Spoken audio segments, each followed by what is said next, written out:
Salve, Wanyambe.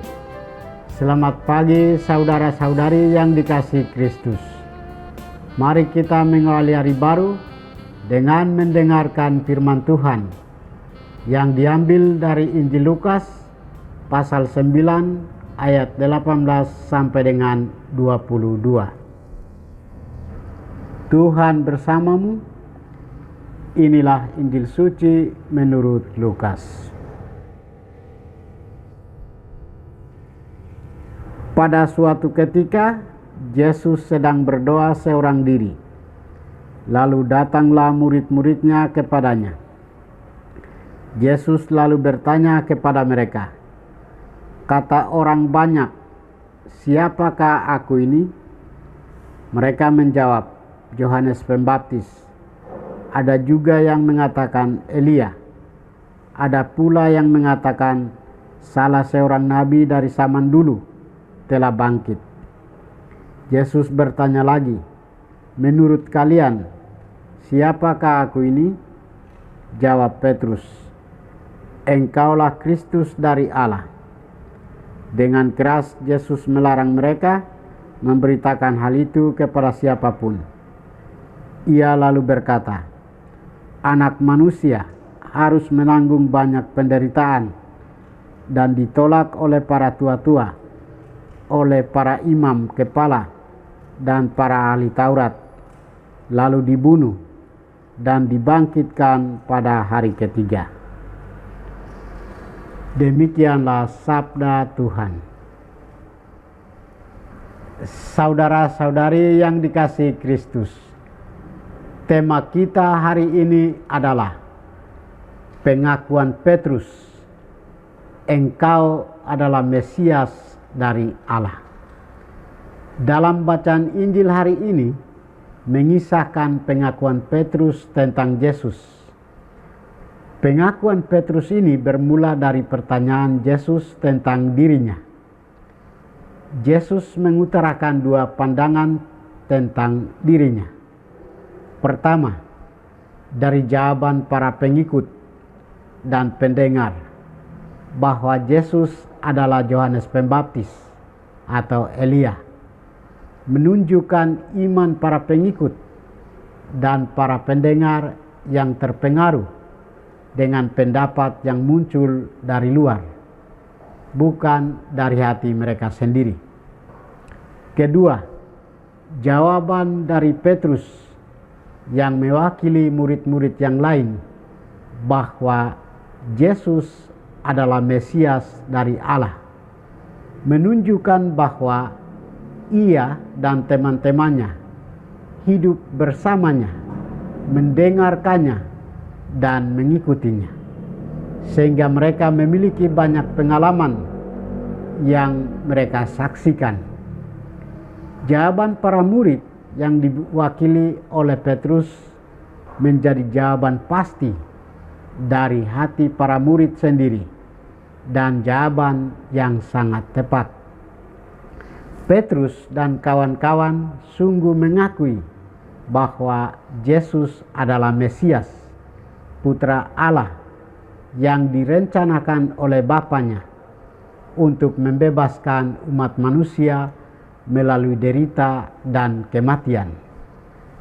Walau Petrus mengakui engkaulah Mesias dari Allah, Yesus dengan keras melarang mereka untuk memberitahukan hal itu kepada siapapun.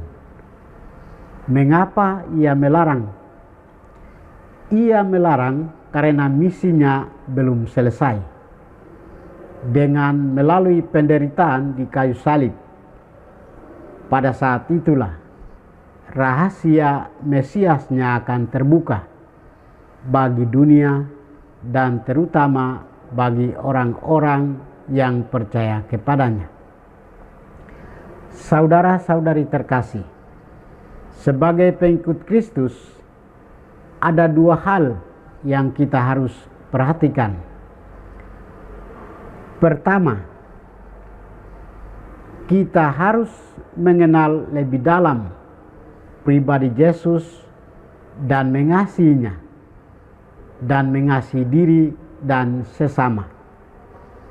Kedua, mendengarkan, menghayati, dan melaksanakan perintah-perintahnya dalam hidup harian kita.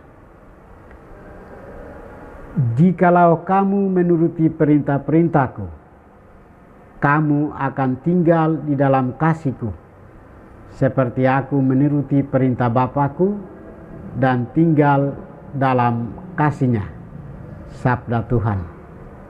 Yang ketiga, kita harus dengan berani dan tegas mengatakan bahwa Yesus adalah Mesias dari Allah. Sama halnya dengan Rasul Petrus dalam pengakuannya yang kita dengarkan dalam bacaan Injil hari ini. Bersama Petrus, kita tiba pada kesimpulan bahwa Yesus adalah Mesias, Anak Allah yang hidup. Dia datang ke dunia untuk menebus kita dengan jalan kematiannya di kayu salib. Marilah kita menimba semangat spiritual dari para rasul Kristus. Tuhan memberkati kita. Marilah kita berdoa. Tuhan, pagi ini kami kembali naikkan puji dan syukur kepadamu. Terima kasih sudah menjaga kami saat kami tidur maupun bangun. Terima kasih untuk udara sejuk dan segar pagi ini. Kami mohon, bukalah mata hati kami, agar kami mampu memandang kemurahan dan karya-Mu. Mampukanlah kami agar kami boleh memuji dan memuliakan-Mu melalui pekerjaan dan pelayanan kami hari ini.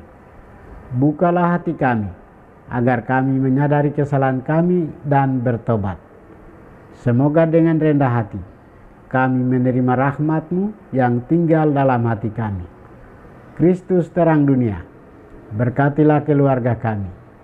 Jadikanlah kami alat kasih-Mu, dan pantaskanlah kami menjadi hamba-Mu yang setia. Demi Kristus Tuhan dan pengantara kami. Tuhan bersamamu. Semoga kita sekalian, orang-orang yang kita kasih dan doakan, seluruh aktivitas kita hari ini dibimbing, dilindungi, dan diberkati oleh berkat Allah yang Maha Kuasa, Bapa dan Putra dan Roh Kudus.